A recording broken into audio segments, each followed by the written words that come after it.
in order to be successful, we need to constantly readjust to our surroundings, right? Things happen. If you're going through life and you meet new people, people disappear, things happen in the world, right? Medical things happen, winning the lottery happens, all of those things happen. And we as humans, our default behavior is to adapt around those situations. And the same is true for businesses, right? It's basically an ecosystem. Your business exists within a specific niche that it developed into, right? Your business grew into one or maybe many niches, depending on the size of your organization. And in those niches, things aren't constant. Things are continuously changing. So in the old days, the niches used to be there for a really long time. They used to change very slowly, right? So if you were a carpet manufacturer in Islington, then you would be able, your market was fairly stable, your competition was fairly low. But today, that's not true for any organization. There are organizations which don't have competitive markets, but they are incredibly rare. You're probably not one of them. And if you exist in those highly competitive, highly dynamic markets, you need to be constantly adapting to the needs of those markets in order to maximize the value that you deliver to your customers and maximize the revenue that you create and profit that you return for your organization. And that requires constant adaptation to the market, constant adaptation to changing circumstances, constant adaptation to things that happen in the world that affect your business.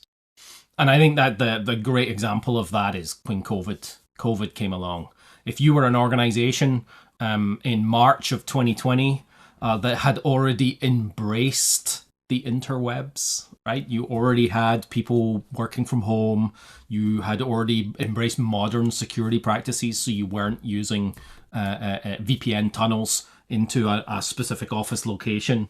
Then you probably, if you were already in that modern camp, you probably had, and your business was largely either doing business, i.e. people working in an office, then you probably had very little impact to your business from the work from home rules, right? Because people could just go work from home and it was cool. Yeah, we had to deal with, we lost some productivity because the kids were at home as well, right? We lost some productivity because I don't have an office in my house and I had to work on the kitchen table, right? And there's things going on around me.